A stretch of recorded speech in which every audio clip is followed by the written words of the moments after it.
सटाणा नगर परिषदेमध्ये काल एक सर्वसाधारण सभा झाली आणि त्या सभेमध्ये जवळपास काहीतरी 111 विषय घेण्यात आले होते आणि या 11 विषयांमध्ये चर्चा करत असताना आम्हाला काही माहिती मिळाली आणि त्या माहितीमध्ये या सर्व विषयांवर सटाणा शहराच्या विकासाच्या दृष्टीने जे निर्णय घेतले जात होते त्यामध्ये काही नगरसेवक हे आक्रमक झालेले होते आणि त्यांनी आपली आक्रमकता दाखवली होती. नेमकी ती कशासाठी होती आणि का होती हे आपण जाणून घेणार आहोत. त्याच सर्वसाधारण सभेमध्ये जे नगरसेवक आक्रमक झालेले होते त्यातले काही नगरसेवक आपल्या सोबत आहेत, ज्यात आहेत मंगेश खैरनार आणि हर्षवर्धन सोनवणे.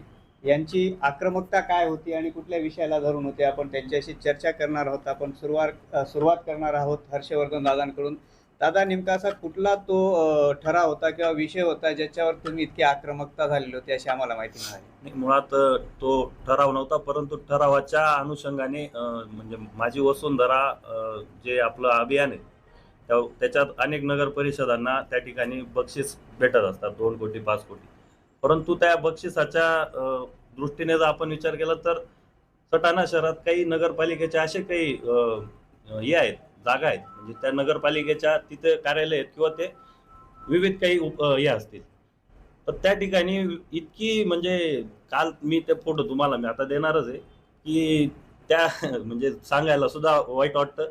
तिथे दारूच्या बाटल्या असतील, त्याच्यानंतर 15-15 लाख रुपयाचे बायोगॅसचे मशीन आहेत, ते अजून सुद्धा त्यांचं रॅपर खराब झालेलं, म्हणजे रॅपर निघालेलं नाही. तर 15-20 लाख रुपयाचं मशीन 4-5 वर्षापासून धूळ खात, पाणी पाऊस धूळ सगळं त्याच्यात पडलेलं आहे. पडलेले होते, बाटल्या पडलेल्या होत्या विविध प्रकारे. म्हणजे ते जनतेने निवडून दिल्यानंतर आपण जनतेच्या समस्या मांडण्यासाठी आपण नगरपालिकेत प्रतिनिधित्व करत असतो आणि कुठेतरी ते मनाला वाईट वाटलं. त्या ठिकाणी मी परवाच्या दिवशी ते फोटो काढून मंगेश उभे होते सगळं त्या ठिकाणी दाखवलं. 19 लाख रुपये घन कचरा व्यवस्थापनावर वसुली होते सटाणा शहरात आणि त्या अनुषंगाने जर विचार केला तर कुठेतरी मनाला वाईट वाटलं. काल आम्ही आक्रमक पवित्रा घेऊन त्या ठिकाणी ते फोटो मी नगर मुख्याधिकारींना त्या ठिकाणी दाखवले. विविध प्रश्न होते. त्याच्यानंतर आमच्या प्रभागातून 85% प्रभाग माझा हा रथमार्ग, आपला देवमामलेदार यशवंतराव महाराजांचा रथमार्ग आहे.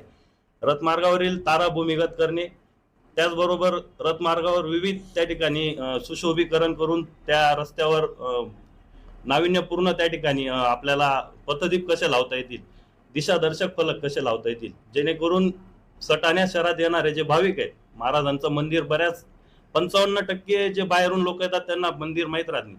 त्याच धर्तीवर आपण तिथे कसे दिशादर्शक फलक लावता येतील असे विविध मुद्दे होते. मंगेश भाऊंनी सुद्धा त्या ठिकाणी त्यांचा. पण एक महत्वाचा विषय असा आहे की आपण देव मामलेदार यशवंतराव महाराजांचा रथयात्रेचा विषय घेतो. आपण त्या ठिकाणी गटारी भूमिगत झाल्या पाहिजेत, त्यानंतर तारा अंडरग्राऊंड झाल्या पाहिजेत, हा एक विषय घेतो. पण त्या रस्त्यावरच्या अतिक्रमणाचा देखील विषय यावेळेस घेण्यात आला होता की त्या रथमार्गाला जे अडथळे येतात, अतिक्रमण काही झालेले आहेत, त्यामुळे ती जागा कमी पडते. तर अशा बाबतीत काही निर्णय किंवा काही ठराव वगैरे काही घेतला गेला आहे का? या बाबतीत ठराव तर नाही झाला, परंतु सटाणा शहराच्या वाहतुकीच्या दृष्टीने वाहतूक हे करण्यासाठी रस्त्यामध्ये येणारे जे काही व्यवसायधारक आहेत, छोटे छोटे व्यवसायवाले, तर त्यांना त्या ठिकाणी अजिबात बसता येणार नाही. रस्ता पूर्णपणे सुटसुटीत आणि मोकळा झाला पाहिजे, याच्यासाठी माननीय मुख्याधिकारी मॅडमांनी सुद्धा चांगल्या प्रकारे कारवाई केलेली आहे. खरं म्हणजे सटाणा शहरामध्ये आजपर्यंत एवढ्या सर्वसाधारण सभा घेण्यात आल्या असतील वेगवेगळ्या नगराध्यक्षांच्या कार्यकाळामध्ये म्हणा, परंतु ही पहिली अशी एक ऐतिहासिक सर्वसाधारण सभा झालेली आहे की ती जवळपास मला असं वाटतं की 11:15 वाजेपासून चालू झाली तर सायंकाळी 6 वाजून गेले आणि तोपर्यंत ही सभा चालू होती. ही सटाण्यातली पहिली ऐतिहासिक एवढ्या वेळ चालणारी पहिली सभा ठरलेली आहे आणि ह्या सभेमध्ये पूर्ण वेळ आक्रमकता मात्र मंगेश दादांची बघायला मिळाली. ती नेमकी का आणि कशासाठी? नाही, आक्रमकता नाही म्हणता येणार. कसं असतं, राजकारणात बऱ्याच वेळा काही मुद्दे मांडत असताना, राजकारण करत असताना बरेच लोक विरोधात जात असतात. परंतु या ठिकाणी सभागृहामध्ये काही प्रशासकीय अधिकाऱ्यांवर आम्ही थोडेसे वेगळ्या पद्धतीने त्या ठिकाणी आमचे भाव व्यक्त करतो. त्याच्यानंतर उदाहरणार्थ समाजाच्या विविध मालमत्तेंवर अनेक नागरिकांनी वेगळ्या वेगळ्या प्रकारे त्यांचा लाभ मिळवण्याचा प्रयत्न करत असतात. जेव्हा शहर हिताच्या वतीने जेव्हा आम्ही हे मुद्दे मांडतो तर हे लोक आमच्या ऑटोमॅटिक विरोधात जातात. त्या ठिकाणी सभागृहात मांडताना मी हीच भूमिका मांडली की मी या ठिकाणी भविष्यात पुढची येणारी निवडणूक मी जिंकेल किंवा पडेल हा पार्ट नंतरचा आहे, परंतु इथे बसत असताना मी या पदाला न्याय देण्यासाठी त्यावेळेस आक्रमक झालो. त्याच्यात मूळ महत्वाचा एक मुद्दा असा होता की मागच्या काही नगरसेवकांच्या जी काही आपली बॉडी होती निवडून आली, त्यांनी काही चुकीचे ठराव केले होते. तर त्या ठरावावरती माझा एक आक्षेप असा होता की सटाणा महाविद्यालयासाठी सटाणा नगर परिषद मालकीचा साधारण एक अंदाजे 2 एकरचा एक भूखंड आहे. तो मराठा विद्याप्रसारक समाजाच्या त्या संस्थेला नाममात्र शुल्कामध्ये, आता एक अंदाजित माहिती घेतल्यानंतर त्या ठिकाणी लक्षात आलं की 1 रुपये वार्षिक भाड्याने तो भूखंड देण्यात आला. तो भूखंड कुठे आहे आणि कोणाला नेमका वापरायला दिला गेला? तो भूखंड सटाणा मोरेनगर महाविद्यालय त्याच्या समोरचा तो भूखंड आहे. तो नाममात्र शुल्काने त्या ठिकाणी देण्यात आलेला आहे. आता त्या दृष्टीने त्यावेळेच्या नगरसेवकांनी किंवा नगराध्यक्षांनी काय दृष्टिकोन ठेवला असेल मला त्याची काही कल्पना नाही, परंतु मी त्या सभागृहामध्ये मांडत असताना तो भूखंड आपल्याकडे नगरपालिकेकडे एक तर परत घ्यावा किंवा त्या भूखंडामध्ये ज्या प्रकारे ते लाभ घेत आहेत तर तो सटाणा नगर परिषदेच्या हद्दीत नगरपालिकेच्या रहिवासी विद्यार्थ्यांना त्या सटाणा महाविद्यालयात 50% त्या ठिकाणी फीची सवलत द्यावी किंवा तो भूखंड नगर परिषदेकडे परत घ्यावा अशी एक डिमांड केली. कारण की शासन स्तरावरून महाविद्यालयांना खूप चांगल्या प्रकारे मोठ्या रकमेत मोठं अनुदान मिळतं. त्यानंतर त्या संस्थेकडून विद्यार्थ्यांकडून फी पण जमा केली जाते, बरोबर आहे. त्या ठिकाणी कुठेतरी त्यांचा एक आर्थिक लाभ सुद्धा संस्थेला होत असतो. आणि अशा स्थितीमध्ये जर कधी नगर परिषदे एवढा मोठा भूखंड त्यांना साधारण नाममात्र म्हणजे फुकटात दिलेला आहे आणि माहिती अजून कदाचित ही पूर्ण नाही, परंतु एक अंदाजित माहिती अशी मिळालेली आहे की त्या भूखंडावर नगरपालिकेने कुठल्याही बांधकामाची परवानगी दिलेली नव्हती. ही अंदाजित आहे, ती पूर्णपणे माहिती घेतल्यानंतर पत्रकारांना दिलीच जाईल. तर तिथे बांधकाम केलेलं आहे, तर ते बांधकाम सुद्धा अनाधिकृत आहे. तर या दृष्टीने सटाणा शहराच्या विद्यार्थ्यांच्या दृष्टीने त्या एक भूखंड त्या बाबतीत मी आक्रमक झालो. दुसरा विषय, हर्षवर्धन दादांनी जो प्रश्न सटाणा शहराच्या नागरिकांच्या आरोग्याच्या दृष्टीने ज्या प्रकारे आक्रमक झाले, त्या ठिकाणी संपूर्ण सभागृहाने त्या ठिकाणी त्यांचं सर्वांचं कौतुक केलं. आणि विशेष म्हणजे मी मुख्याधिकारी मॅडमांचं सुद्धा त्या ठिकाणी कौतुक करेल की मॅडमांनी स्वच्छता विभागाच्या सर्व कर्मचाऱ्यांवर चांगल्याच प्रकारे ताशेरे ओढलेले आहेत आणि या बाबतीत कठोर पावलं सुद्धा उचलण्याच्या बाबतीने मॅडमांनी त्या ठिकाणी लक्ष दिलेले आहे. राहिला विषय एक एज्युकेशनच्या बाबतीत मी त्या ठिकाणी आक्रमक झालो की नगरपालिकेमध्ये जवळजवळ नागरिकांकडून मोठ्या प्रमाणात शिक्षण कर जमा होतो. की नागरिकांकडून जो कर घेतला जातो त्या करामध्ये सर्वात मोठा वाटा जर बघायला गेला तर साधारण माझ्या अंदाजे शिक्षण करायचा आहे. वार्षिक सटाणा नगर परिषदेचा जर आकडा मागच्या 2024-25चा घेतला तर 1,09,00,000 रुपये हा शिक्षण कर आपण शासन स्तरावर देतोय. परंतु त्या एवढ्या मोठ्या रकमेच्या माध्यमातून नगरपालिकेला शिक्षणाच्या कुठल्या सुविधा पुरवल्या जात नाही राज्य शासन स्तरावरून.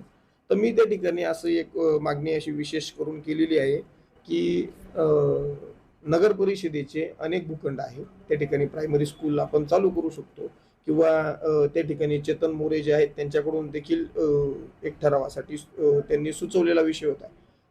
तोही विषय ह्या विषयाशी निगडीत होता की जिल्हा परिषदेकडे ज्या शाळा आहेत त्या नगरपालिकेकडे वर्ग करून आपण त्या शाळांची देखभाल केली पाहिजे आणि ते आपल्याकडे वर्ग करून घेतले पाहिजे. त्याच्यासाठी चर्चा केल्यानंतर नगर परिषदेचं शिक्षण मंडळ वगैरे ज्या काही पुढच्या कायदेशीर बाबी आहेत त्याच्यावर देखील विचार केला गेला पाहिजे असं आम्ही त्या ठिकाणी निर्णय घेतला. या बाबतीत पण आक्रमक होण्याचं कारण असं की आज जर आपण बघायला गेलो की सटाणा नगर परिषदेच्या हद्दीत जवळजवळ अनेक वर्षांपासून काही शिक्षण संस्था काम करतात. 3-3 मजली बिल्डिंग झाला. अक्षरशः त्या शिक्षण संस्थांमध्ये 50,000 एक विद्यार्थ्याकडून फी जमा केली जाते. तर कदाचित नगरपालिकेची जर कधी शाळा असेल तर त्या ठिकाणी काही आदिवासी विद्यार्थी असतील, काही गोरगरीब विद्यार्थी असतील ज्यांची फी भरण्याची पात्रता नसेल तर अशा विद्यार्थ्यांना सुद्धा आपण शिक्षणाचा व्यवस्थित लाभ देऊ शकतो. तर ह्या दोन विषयांवरती मी सर्वात जास्त आक्रमक होतो. विषय असा आहे की खाजगी संस्थेमध्ये कुठलाही पालक आपल्या विद्यार्थ्याला शिकवण्याची त्याची एवढी इच्छा नसते, परंतु शासकीय शाळांमध्ये त्या सुविधा किंवा तशा प्रकारचं दर्जेदार शिक्षण मिळत नाही. जर समजा ह्या शाळा तुम्ही नगरपालिकेच्या माध्यमातून जर सुरू करण्याचा प्रयत्न केला तर तो दर्जा त्यावेळेस त्या विद्यार्थ्यांना तसा शिक्षणाचा मिळेल का? निश्चितच मिळेल. यापूर्वी पण महाराष्ट्रात अशी अनेक उदाहरणं आहेत की त्या नगरपालिकेच्या किंवा त्या ग्रामपंचायतीच्या किंवा जिल्हा परिषदेच्या शाळांचे जर निकाल बघितले तर ते अतिशय चांगले असतात. सगळ्यात महत्त्वाचा विषय सुविधा देणं हा शिक्षणाचा मूळ भाग नाही. त्या ठिकाणी त्या मुलांना शिक्षण आपण काय देतोय हा शिक्षणाचा मूळ म्हणजे मी त्याला मूळ समजतो शिक्षणाचं. तर त्या ठिकाणी त्या विद्यार्थ्यांना चांगलं शिक्षण देण्यासाठी पहिले प्राधान्य दिले जाईल आणि शासनाकडून ज्या प्रकारे आपण कर देतोय त्या माध्यमातून जर सुविधा घेतल्या तर मला नाही वाटत की ज्या प्रायव्हेट शाळा ज्या सुविधा देत आहेत त्याच्यापेक्षा आधुनिकरित्या सुविधा ही सटाणा नगर परिषद शिक्षणाच्या बाबतीत घेऊ शकते. सगळ्यात महत्त्वाचा एक जिव्हाळ्याचा प्रश्न सध्या सटाणा शहराचा आहे, तो म्हणजे वाढीव असलेली जो करवाढ आहे घरपट्टी आणि नळपट्टीच्या संदर्भातला. ह्या विषयावरती ह्या सर्वसाधारण सभेमध्ये काही विषय झाला का, आणि झाला असेल तर नेमकं काय नक्की झालेला आहे की त्यामध्ये सर्वच नगरसेवकांनी अतिशय नागरिकांवर जो कराच्या बाबतीत येणारा जो काही लोड आलेला आहे की अतिरिक्त ज्या प्रकारे कर लागू झालेला आहे तर त्या ठिकाणी नगर परिषदेच्या ठरावामध्ये तो क्रमांक सांगता नाही येणार मला, अजेंड्यात आपण बघू शकता. तर समान कर लागू करण्यासाठी शासन स्तरावरती पाठपुरावा करण्यासाठी सर्व नगरसेवक सज्ज असतात. 111 जे ठराव होते किंवा विषय होते चर्चेला, त्यापैकी किती मंजूर झाले आणि किती नामंजूर झाले? जवळजवळ सर्वच मंजूर झाले. त्याच्यातील काही जे ठराव आहेत ते पुढच्या सर्वसाधारण मीटिंगमध्ये घेण्याचा त्या ठिकाणी निर्णय झालेला आहे. काही जास्त नाही, 1-2 नसतील. त्याच्यामध्ये बी ते काही ठराव चुकीचे होते असं काही नाही की त्याच्यात कायदेशीर बाबींवर चर्चा झाली आणि तो ठराव करत असताना त्याच्यातल्या कायदेशीर बाबींचा उल्लेख व्यवस्थितरित्या करून त्याची टिप्पणी घेऊन आणि मग तो पुढच्या सभेजवळ मांडावा अशी बऱ्याच नगरसेवकांनी म्हणजे नगरसेवकांकडून कायदेशीर बाबींची चौकशी करून. म्हणजे आता ह्या सर्वसाधारण सभेमध्ये झालेले विषय हे सटाणा शहराच्या सर्वांगीण विकासाच्या दृष्टीने घेतले गेलेले आहेत आणि सर्व नगरसेवकांची याला परवानगी आहे किंवा त्या ठरावाला पाठिंबा आहे असं मानायला हरकत नाही. नाही, निश्चितच काहीच मानायला हरकत नाही. नगर परिषदेची जवळजवळ ही सर्वसाधारण सभा माझ्या अंदाजे प्रशासक काळ जवळजवळ 5 वर्षापूर्वी 4-5 वर्ष झाले नगरपालिकेची कुठली नगरसेवकांची सर्वसाधारण सभा झालेली नव्हती. अनेक विषय होते. त्याच्यानंतर मी नगरसेवकांचं देखील या सभेमध्ये कौतुक करतो की एक विषय प्रत्येक नगरसेवकांनी बारकाईने लक्ष देऊन त्या ठिकाणी त्याच्यावर सविस्तर चर्चा करण्यात आली. त्याच्या मागचे होणारे नुकसान व फायदे या सगळ्या गोष्टींचा विचार करून नागरिकांच्या हितासाठी सविस्तर चर्चा केली आणि मगच ते निर्णय घेण्यात आले. म्हणून कदाचित आता आम्हाला माहिती नाही परंतु नगरपालिका प्रशासनाकडून समजलं की ही सर्वसाधारण सभा आतापर्यंतच्या सटाणा नगर परिषदेमध्ये सर्वात जास्त वेळ चालणारी सर्वसाधारण सभा होती. विषय असा असतो की खूप वेळ चालणं आणि प्रत्यक्ष त्या विषयाला त्याची अंमलबजावणी करून जे विषय ठरलेले होते ते सटाणा नगरपालिकेवरती ज्या जनतेने तुम्हाला निवडून दिलं आहे त्यांच्या कामाची पूर्तता या 5 वर्षामध्ये तुमच्या सर्व नगरसेवकांच्या माध्यमातून सटाणा शहर हे विकासाचं सुंदर, स्वच्छ, शुद्ध पाणी असलेलं आणि वाढती करमुक्त असलेलं बघायला सटाणावासियांना मिळणार का? आम्ही आमच्या पद्धतीने सर्व जे काही निर्णय आहेत ते नगरसेवक व नगर परिषदेच्या हातात नसतात, परंतु जे निर्णय नगर परिषदेच्या अधिकारातले किंवा नगरसेवकांच्या अधिकार क्षेत्रात येतील त्या सर्व निर्णयांना नगर परिषदेतील नगरसेवक निश्चितच पूर्ण करण्यासाठी कटिबद्ध आहेत आणि मला खात्री 100% या सर्व निर्णयांवर मार्ग काढला जाईल. म्हणजे नक्कीच असं सटाणेकरांनी मानायचं की हर्षवर्धन दादा आणि मंगेश दादा हे 5 वर्ष सटाणा शहराच्या विकासासाठी अशीच आक्रमकता टिकून ठेवतील. ते आता आम्ही स्वतःचं कौतुक काही करत नाही, परंतु जनतेचे प्रश्न मांडण्यासाठी कधी आक्रमक भूमिका बी घ्यायची आली तरी आक्रमक भूमिका घेतली जाईल. कधीतरी शासन स्तरावर लोटांगण घालण्याची बी वेळ आली, मंत्र्यांची पाय पडण्याची बी वेळ आली तरी पाय पडले जाते. म्हणजे विकासाच्या बाबतीत दोघं तिघं भूमिका आम्ही घेण्यासाठी, नुसती आक्रमक भूमिका नाही तर मंत्र्यांपुढे लोटांगण घालायची जरी वेळ आली की आमच्या जनतेच्या अशा समस्या आहेत की आम्हाला हा निधी द्या बुवा, त्याच्यासाठी सुद्धा आम्ही तयार आहोत.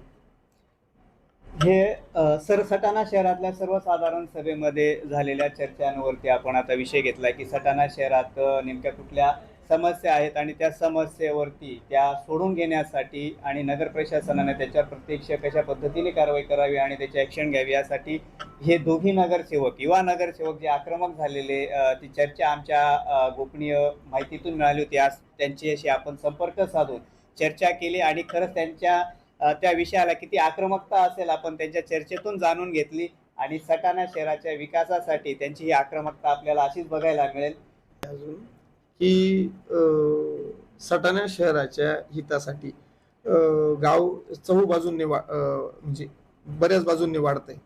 तर गावाचा विस्तार लक्षात घेत सटाणा शहराचा जो बाजार आहे त्या बाजार पूर्ववत करावा यासाठी सुद्धा मी पत्र दिलं, हर्षवर्धन दादांनी दिलेलं होतं, सुकृत नगरसेवक माझे सहकारी मित्र अनिल पाकळेंनी बी पत्र दिलेलं होतं आणि नागरिकांचीही मागणी होती.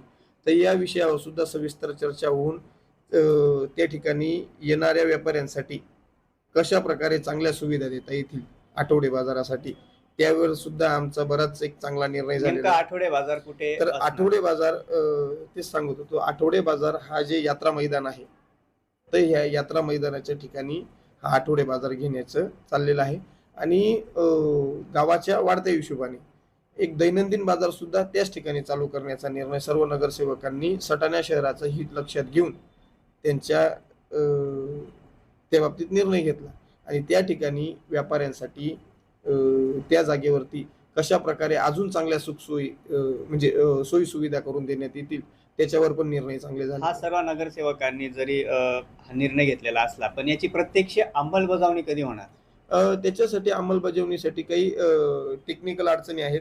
जसं की आता बाजार आहे त्या ठिकाणी आलेल्या बाहेरगावून व्यापाऱ्यांची गैरसोय व्हायला नको म्हणून त्यांना एक सुरुवातीच्या बाजाराच्या दिवशी त्यांना एक कळवलं जाईल म्हणजे वृत्तपत्रातून, नोटीसद्वारे, अनाउन्समेंट करून अशा वेगळ्या वेगळ्या प्रसार माध्यमातून त्या व्यापाऱ्यांपर्यंत हा विषय समजवला जाईल आणि मग 1-2 आठवडे झाले की त्या ठिकाणी तो शिफ्ट होईल. माझा एक शेवटचा प्रश्न असा आहे की सटाणा शहरामध्ये सध्या आता अतिक्रमण हटाव मोहीम सुरू आहे आणि ह्या मोहिमेला नागरिकांचाही चांगला प्रतिसाद आहे. तर 60 फुटी रस्त्यावरती जो काही दररोजचा बाजार भरत होता आता तो तिथून उठवला जात आहे, अतिक्रमण काढलं जात आहे. तर त्यांना पर्याय जागा म्हणून काहीतरी आपल्या मुख्याधिकारी यांनी त्या ठिकाणी आश्वासित केलं होतं की तुम्हाला आम्ही पर्याय जागा उपलब्ध करून देऊ आणि आम्ही तुम्हाला कळू. तर मग पर्याय जागा त्यांना तीच देण्यात आली आहे यात्रा पटांगण की अजून कुठली दुसरी असणार आहे? समोरचा विषय नाही, त्याच्यात कायदेशीर बाबींचं मॅडमांनी पूर्ण व्यवस्थित माहिती दिली. मॅडमांनी हे सुद्धा सांगितलं की रस्त्यावर मी कोणाला दुकानं लावू देणार नाही जेणेकरून वाहतुकीची अडचण निर्माण होणार नाही. परंतु मॅडमांनी त्या ठिकाणी IDBI बँकेच्या समोरचा जो नगरपालिकेचा जो भूखंड आहे त्या भूखंडामध्ये साफसफाई करून त्या ठिकाणी व्यवस्थित नागरिकांची व छोट्या व्यापाऱ्यांची गैरसोय होणार नाही असं करून त्या ठिकाणी तो बाजार वगैरे हा रस्त्यावर पडणार नाही, कोणत्या ग्राउंडवरच राहील. म्हणजे ट्रॅफिकची समस्या होणार नाही आणि रस्त्यावर बाजार बसण्यापेक्षा त्या जो भूखंड आहे मोकळा भूखंड बस स्टँडच्या पाठीमागच्या त्या ठिकाणी तो बाजार भरवला जाईल. मग सटाण्यात 2 बाजार असतील का? कारण इकडे पण दैनंदिन तुम्ही म्हणतात की यात्रा पटांगणात जुन्या गावासाठी आणि नवीन गावासाठी असेल. मागच्या विषयांमध्ये सांगितलं गावाचा विस्तार होत असताना सर्व बाबींना लक्षात घेऊनच हा निर्णय घेण्यात आलेला आहे. कारण की बऱ्याच जणांना बाजाराला येण्यासाठी ह्या टोकापासून तर दुसऱ्या टोकापर्यंत जाण्याची गैरसोय होते. तर ते आणि त्यातल्या त्यात गावाच्या विस्तारासाठी सुद्धा चालना मिळेल हा पण एक दृष्टिकोन ठेवण्यात आलेला आहे. आणि काय असतं बाहेरगावून शेतकरी येतात त्या शेतकऱ्यांना सुद्धा त्या ठिकाणी व्यवसायासाठी जागा उपलब्ध होत नाही. त्याच्यामध्ये नगरसेवकांकडून हा पण एक सर्व नागरिकांचं दरडोई उत्पन्न वाढेल, नगरपालिकेला उत्पन्न मिळेल हा विचार करून 2 ठिकाणी आपण दैनंदिन बाजाराचा निर्णय घेतला. 60 फुटी रोडला जे काही मागील 4-5 वर्षापासून जे व्यापारी गाळ्यांमध्ये आलेले आहेत त्या दृष्टिकोनातून मंगेशदारांनी सांगितल्याप्रमाणे गावाचा वाढता विस्तार आणि डेली बाजार आणि आपला आठवडे बाजार या दृष्टिकोनातून तो विचार केलेला आहे. कारण की 60 फुटी रोडला बी जे व्यापारी आता वाढलेले आहेत त्यांचा बी एक विचार आणि करून एका विषयावर मी आक्रमक होतो. देव मामलेदार यशवंतराव महाराज स्मारकाच्या जागेसाठी म्हणजे स्मारकाच्या त्या देव मामलेदार यशवंतराव महाराज ट्रस्टच्या वतीने काही कामांना त्या ठिकाणी थोडासा विरोध होत होता. तर त्या विषयावरती विकासाच्या बाबतीत त्यांच्याशी पॉझिटिव्ह चर्चा केली गेली पाहिजे आणि त्या विकासांना कशा प्रकारे आपल्याला मार्ग काढता येईल याच्यावर देखील नगरपालिका प्रशासन व नगरसेवकांच्या वतीने त्यांच्याशी संपर्क करून तो विषय मार्गी लावण्यात आला पाहिजे, जेणेकरून यात्रा मैदानामध्ये त्या ठिकाणी बरंच काही सांडपाणी शहराचं त्या ठिकाणी येतं, ते कसं पुढे पास करता येईल. त्यानंतर जॉगिंग ट्रॅक आहे त्या रस्त्यालगत, त्याला शासनाकडून 2 कोटी रुपयाची रक्कम पण मिळालेली. तर हे विकास कामं मंजूर झालेले आहेत. एक विकास काम मंजूर करण्यासाठी खूप पाठपुरावा करावा लागतो. आपले स्वतःचे कामं सोडून त्या ठिकाणी लक्ष दिल्यानंतर जे विकास कामे मंजूर होतात. शासनाकडून निधी आणणं जेवढं आपल्याला वाटतं तेवढं सोपं नाही. आणि जर निधी मंजूर झाल्यानंतर अशा काही स्थगिती येत असतील तर तो हा कुठेतरी विकासाला एक आडफटे आणण्याचा विषय असतो. त्याच्यामध्ये सविस्तर चर्चा करून मार्ग काढण्याबाबतीत सुद्धा मी प्रशासनाला विनंती केलेली. नाव घेतले किंवा निर्णय घेतलेले, यामध्ये सर्वात प्राधान्याने कुठल्या पहिल्या कामाला सुरुवात करण्याचा आपण निर्णय घेतला? नाही, असं पहिल्या कामाला सुरुवात करण्याचा निर्णय घेण्याबाबतीत असं काही नाही की त्या ठिकाणी 111 विषय होते. त्याच्यामध्ये नगर परिषदेच्या हद्दीतील प्रत्येक नगरसेवकांनी त्यांच्या त्यांच्या पद्धतीने काही ना काही विकास कामांची डिमांड केलेली. सगळ्यांचा प्रस्ताव तयार करून शासन दरबारी पाठपुरावा करण्यात येणार आहे. त्याच्यामध्ये कुठल्या कामाला प्रथम मान्यता मिळते, प्रथम मंजुरी मिळते, बरोबर आहे.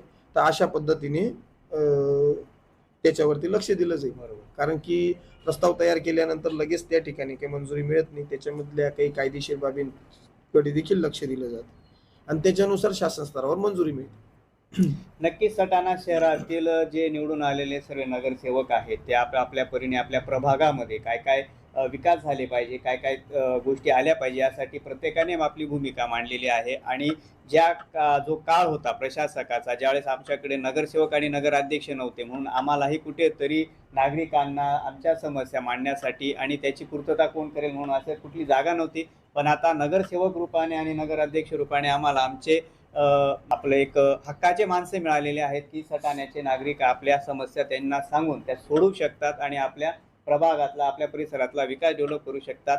आणि नक्कीच असेच नगरसेवक सटाणा नगर परिषदेला देखील मिळालेले आहेत की त्या लोकांच्या समस्या सोडवू शकतात. ही आक्रमकता, हेच असे सर्वे. आणि सर्वात महत्त्वाचं की आक्रमक नेते प्रखर न्यूजवर असताना हा प्रखर प्रश्नांना त्यांनी प्रखर उत्तरे दिलेली आहेत. आणि ह्या सर्वसाधारण सभेमध्ये तुम्ही मांडलेल्या सर्व प्रश्नांची जी आज तुम्ही जी चर्चा या ठिकाणी घडून आणली आणि आम्हाला वेळ दिला, आमच्या प्रखर न्यूजशी तुम्ही संवाद साधला, त्याबद्दल प्रखर न्यूजच्या वतीने तुमचं दोघांचं धन्यवाद. आभार मानतो. धन्यवाद.